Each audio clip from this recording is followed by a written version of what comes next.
जनक बात है कि जब एक बच्चा माँ के पेट में होता है तो उसमें माँ का जो ब्लड है वो मिक्स नहीं होता है, तो प्योरली उसके अंदर फादर का खून होता है। तो प्रभु यीशु मसीह जी जो परमेश्वर के वचन और परमेश्वर के पवित्र आत्मा जी के जरिए इस धरती पर आए, तो उनके अंदर जो ब्लड था वो परमेश्वर का था और उसी ब्लड को लेकर पूरी कायनात को बचाने की प्रक्रिया शुरू हुई कि हाँ, वो हमारे ही अपराधों के कारण घायल हुआ, हमारे ही पापों के कारण उस पर प्रताड़ना पड़ी। ये लिखा है कि उसका मुंह जो था वो पहचान में नहीं आता था, उसको कोड़ों से मारा गया, उसके 39 कोड़े मारे जाएंगे, उनको कोड़ों से छल्ली किया जाएगा। ये तमाम जो बातें थी वो पहले ही भविष्यवाणी के तौर पर लिखी गई थी और रोमन राज जो था अपनी सजा देने के लिए बहुत ही ज्यादा क्रूर माना जाता था। उनके जितने भी कोड़े होते थे उसके अंदर वो पत्थर फंसाते थे और जब एक कोड़ा मारा जाता था तो वो साथ में खाल भी निकाल के बाहर ले आता था। तो इतनी कहते दर्दनाक जो मौत जो थी वो प्रभु यीशु मसीह जी को देना। हालेलुया। आप सभी का एक बार फिर से स्वागत है द पोस्ट चैनल पर। मैं आपका ब्रदर सिंदर पोल आप सभी का हमारे प्यारे प्रभु यीशु मसीह नासरी जी के नाम से स्वागत करता हूं। आज हम लोग एक बार फिर से इकट्ठे हुए हैं एक अच्छी शिक्षा को लेकर। जैसा कि आप सभी को पता है कि गुड फ्राइडे हम लोग सेलिब्रेट करते हैं, लेकिन उसके पीछे का जो महत्व है वो क्या है, आज हमारे बीच में प्रभु के दास जतिंदर स्टीफन जी हमारे साथ मौजूद हैं, जो इसकी गहराई के बारे में हम लोगों को बताएंगे। और जैसा कि कुछ लोग समझते हैं कि उस दिन प्रभु क्रूज पर चढ़ाए गए, लेकिन फिर भी आप लोग इसे गुड फ्राइडे क्यों कहते हैं, तो इसके विषय में भी हम लोग पास्टर जी से समझने की कोशिश करेंगे। तो पास्टर जी, इन सवालों के जवाब में हमारे दर्शक चाहते हैं कि आप हमें स्पष्टता से इस बारे में बताएं। सबसे पहले सबको जय मसीह की और आप सबको गुड फ्राइडे।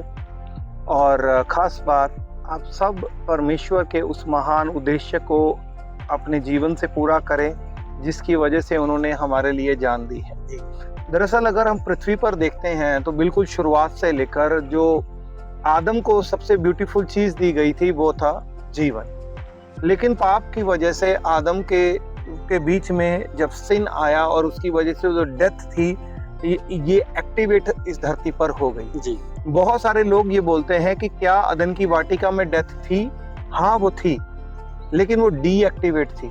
लेकिन जैसे ही जो सिन है वो किसी के बीच में आता है तो वो क्या करता है, उसको मौत दे देता है जी। तो आदम के साथ भी सेम इसी तरह से हुआ था और तब से लेकर बिल्कुल प्रभु यीशु मसीह जी तक मौत जो थी अपना लगातार डंक दिखाती थी और लोगों को ये कहते थे कि जी लोगों का जो जीवन था वो खत्म कर देती थी।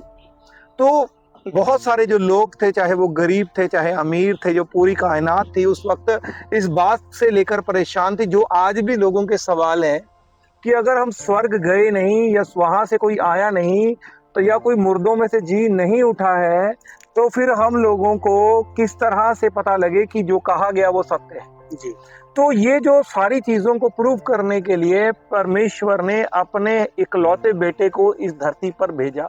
ये एक हैरानीजनक बात है कि जब एक बच्चा माँ के पेट में होता है तो उसमें माँ का जो ब्लड है वो मिक्स नहीं होता है, तो प्योरली उसके अंदर फादर का खून होता है। तो प्रभु यीशु मसीह जी जो परमेश्वर के वचन और परमेश्वर के पवित्र आत्मा जी के जरिए इस धरती पर आए, तो उनके अंदर जो ब्लड था वो परमेश्वर का था और उसी ब्लड को लेकर पूरी कायनात को बचाने की प्रक्रिया शुरू हुई। दरअसल पवित्र शास्त्र बाइबल में लिखा है कि एक ऐसी कुर्बानी की जरूरत थी, एक ऐसे मेमने की कुर्बानी की जरूरत थी जो निष्पाप हो, निष्कलंक हो, जिसके अंदर कोई भी झुर्री या फिर कोई भी पाप पाया ना जाए।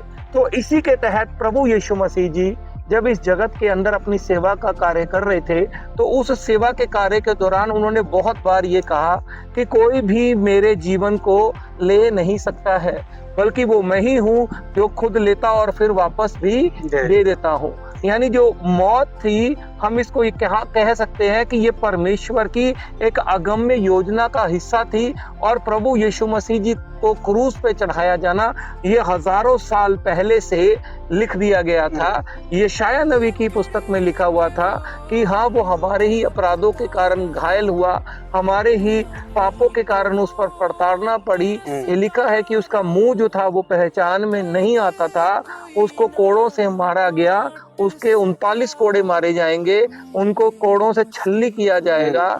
ये तमाम जो बातें थी वो पहले ही भविष्यवाणी के तौर पर लिखी गई थी। और रोमन राज जो था अपनी सजा देने के लिए बहुत ही ज्यादा क्रूर माना जाता था। उनके जितने भी कोड़े होते थे उसके अंदर वो पत्थर फंसाते थे, और जब एक कोड़ा मारा जाता था तो वो साथ में खाल भी निकाल के बाहर ले आता था। तो इतनी कहते दर्दनाक जो मौत जो थी वो प्रभु यीशु मसीह जी को देना चाहते थे। लेकिन अगर हम लोग देखते हैं कि इसको गुड क्यों कहा गया, क्योंकि पूरी जो मानवता है, पूरी मानव जाति के लिए प्रभु यीशु मसीह जी ने अपने आप को दे दिया, ताकि वो बहुत सारे लोगों को, बहुत सारे जो बच्चे हैं उनको अपने पास खींच ले। क्योंकि बिल्कुल स्टार्टिंग से ये कहा जाता है कि जो लहू है वो परमेश्वर के सामने बहुत ही अनमोल होता है, और उसी लहू के द्वारा, एक निष्कलंक निष्पाप मेमने के लहू के द्वारा हम सब जो है अब परमेश्वर की संतान हैं, और उसी कुर्बानी की बदौलत जो है हम लोग परमेश्वर से हमारा मेल मिलाप हो पाया है। तो जैसा कि हमने देखा कि गुड फ्राइडे के जो अर्थ हैं वो बहुत ही संजीदा रूप में हम लोग लेते हैं, लेकिन जो कुछ लोग हैं वो इसकी जो गहराई है उसे समझने में चूक जाते हैं। तो प्रभु का जो गाढ़ा लहू है, जैसा कि पवित्र शास्त्र बाइबल में भी लिखा हुआ है कि जब हम पापी ही थे तभी मसीह हमारे लिए मरा। तो हम प्रभु की इस शहादत को याद करते हैं, और एक हम इसे इसी प्रकार से भी देखते हैं कि क्रूस पे प्रभु ने अपनी जान को देकर एक बहुत बड़े राज्य को अपने कब्जे में प्रभु ने ले लिया। तो उसी के विषय में हम लोग जानना चाहते हैं कि कैसे एक इतनी बड़ी शहादत प्रभु को देने की आवश्यकता पड़ी।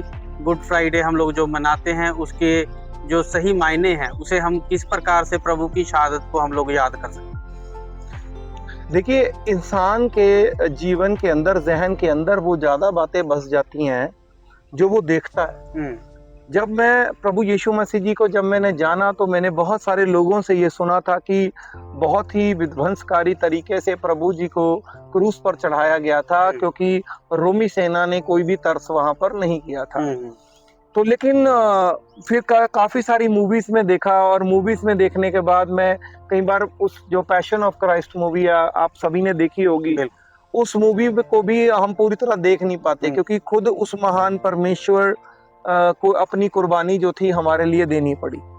तो जब मैं बिल्कुल नया सेवकाई में आने ही वाला था, मैं जर्नलिस्ट था नोएडा के अंदर, तो मुझे याद है कि एक दिन परमेश्वर ने मुझसे कहा कि अगर तुम मेरे लिए अपने जीवन को देते हो तो मैं तुम्हारे लिए बहुत कुछ करने वाला हूँ, और वो तुम्हें तमाम चीजें दिखाने वाला हूँ जिसके बारे में तुमने कभी सोचा भी नहीं। तो मैंने परमेश्वर से वाचा बांधी और मैंने कहा कि हाँ मेरे परमेश्वर, मैं तैयार हूँ।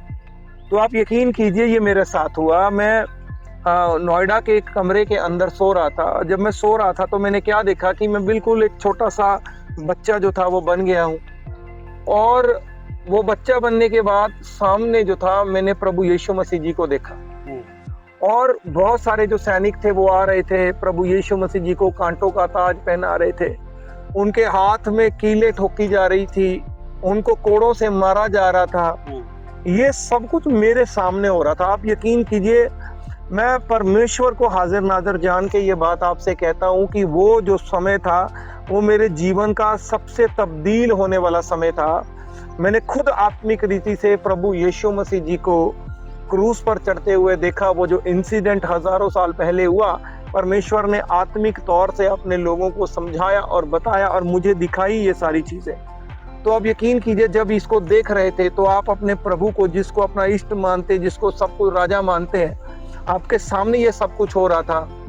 तो मैं बहुत रोया, इतना ज्यादा मतलब मेरा बुरा हाल था कि मैं 3 से 5 दिन जो था वो लगातार रोता रहा। 3 व्हीलर में जाता मैं अपना मुंह बांध लेता था, क्योंकि जैसे ही मेरी आंखें बंद होती थी मैं रोने लग जाता था, और वो जो सीन था वो मेरे सामने चलता था। तो ये जो प्रभु जी की शहादत है, जिस व्यक्ति को पता है कि वो महान अद्वैत जिंदा परमेश्वर है, वो हमारे लिए जगत के अंदर आए और मेरे ही पापों के कारण उन्होंने ये दुख उठाया, तो हम किसी भी बात से मुनकर नहीं हो सकते हैं। हम इस बात से मुनकर नहीं हो सकते हैं कि एक इंसान जो है वो पापों से भरा हुआ है। हम इस बात से मुनकर नहीं हो सकते हैं कि इंसान का जो रास्ते हैं वो विनाशकारी रास्ते हैं। हम इस बात से मुनकर नहीं हो सकते हैं कि इंसान चाहे जितनी मर्जी कोशिश कर ले, वो परमेश्वर के पैमाने पर खरा नहीं उतर सकता। हम इस बात से मुनकर नहीं हो सकते कि हम जितनी मर्जी कोशिश कर ले, हम परमेश्वर के पास नहीं जा सकते। लेकिन वो जो रास्ता प्रभु यीशु मसीह जी ने हम लोगों को दिखाया, वो ये आज हम लोगों के लिए एक ऐसा चौड़ा मार्ग खुला हुआ है जिसके सहारे हम लोग परमेश्वर के पास जा सकते हैं। तो उनकी जो कुर्बानी है वो बहुमूल्य है। हर एक इंसान, ना सिर्फ उस समय लेकिन जो अब जाति चल रही है और आने वाली जाति है, इनके लिए भी प्रभु यीशु मसीह जी ने एक ऐसा मार्ग खोल दिया है जिसके सहारे हमारा मेल मिलाप जो है वो परमेश्वर के साथ हो जाता है। और ये सोचिए कि हमारे राजा जी ने जब ये कुर्बानी दी है तो काफी कष्टों के साथ उन्होंने इस दर्द को सहा है, आपके और मेरे लिए सहा है। इसलिए हम लोग प्रभु यीशु मसीह जी से इतना प्यार करते हैं कि उनके लिए कुछ भी करने को तैयार है, क्योंकि हमारा जो जीवन है वो उन्हीं के नाम पर है और उन्हीं की वजह से है। अगर वो ना होते, हम लोग इस धरती पर ना ही स्वर्ग के राज्य के बारे में कुछ समझ सकते थे और ना ही हमारा ठिकाना मरने के बाद था। ऐसे राजा दाऊद कहते हैं कि हे मेरे परमेश्वर, मेरा तेरे बिना स्वर्ग में और कौन है, मुझे कोई नहीं जानता है। आज बहुत सारे लोग हैं जो मौकरी करते हैं, जो प्रभु जी के कुर्बानी को कहते हैं ये तो मर गया, लेकिन आप यकीन कीजिए वो प्रभु यीशु मसीह जी जिन्होंने इस जगत के अंदर परमेश्वर की उस पावर को भी अडेप्ट करते हुए भी अपने आप को कुर्बान किया, वो आपके और मेरे लिए है। उन्होंने ना जात को देखा, ना धर्म को देखा, ना रंग को देखा, ना भेद को देखा, बस हमें परमेश्वर की संतान होते हुए देखा। और आज प्रभु यीशु मसीह जी की शहादत के ऊपर मैं तो सबको कहना चाहता हूँ कि भले ही आपकी आंखें नम ना हो, भले ही आपके जिगर में कोई गम ना हो, पर एक बात तो याद रखना कि प्रभु यीशु मसीह जी ने जो आपके लिए किया उसकी वैल्यू को आप कभी कम मत करना। तो बहुत ही अच्छा प्रभु के दास के द्वारा हमें समझाया गया है। सचमुच परमेश्वर हमारे प्रभु यीशु मसीह नासरी जी का जो बहुमूल्य लहू हमारे लिए बहाया गया है, उसकी कीमत को वही समझ सकता है जिसने प्रभु को रूबरू देखा है, उसे जान लिया है, उसे पहचान लिया है, वही उस लहू की कीमत समझता है। और वही जब गंभीर रूप से प्रभु भोज में शामिल होता है, उसकी देह को, उसके लहू को लेता है, तभी वो जन उसकी गंभीरता को समझ सकता है, क्योंकि प्रभु का जो पवित्र लहू है वो हमारे लिए आज भी उपलब्ध है। हालेलुया। तो परमेश्वर का हम लोग धन्यवाद करते हैं उस महान शहादत के लिए जो प्रभु ने हम जैसे पापियों के लिए दी है, और हमें अपना लहू से हम लोगों को मोल लेकर खरीद लिया है। आप सभी को भी हम बहुत बहुत गुड फ्राइडे की शुभकामनाएं देते हुए आज के एपिसोड को यहीं पे खत्म करते हैं। सभी को जय मसीह। जय मसीह। तेरा लहू देता है हमको शिफा, तेरा लहू करता है पाप क्षमा, तेरा लहू देता है गवाही, तुझ में ही तो है मिलती रिहाई, तेरा लहू हड्डियों में फूके है जान, तेरा लहू